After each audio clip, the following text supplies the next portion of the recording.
بسم اللہ الرحمن الرحیم۔ السلام علیکم معزز ناظرین و سامعین، زہرا وائس میں خوش آمدید۔ چوتھے کلمے کے فضائل جو سب کو معلوم ہونے چاہیے۔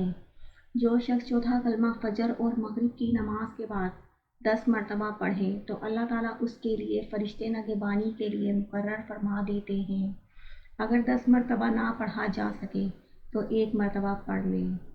چوتھا کلمہ پڑھنے والے کے فضائل: 10 نیکیاں جنت کو واجب کرنے والی اس کے نامۂ اعمال میں لکھ دی جاتی ہیں۔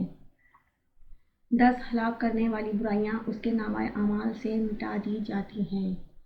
10 ایماندار گردنوں کو آزاد کر دینے کے برابر ثواب دیا جائے گا۔ چہارم کلمہ فرض نماز کے بعد پڑھنے سے ہر ایک رکعت پر 80 سال کی عبادت کا ثواب ملتا ہے۔ کسی بھی عمل کے بعد چوتھا کلمہ پڑھا جائے تو عمل قبول ہو جاتا ہے۔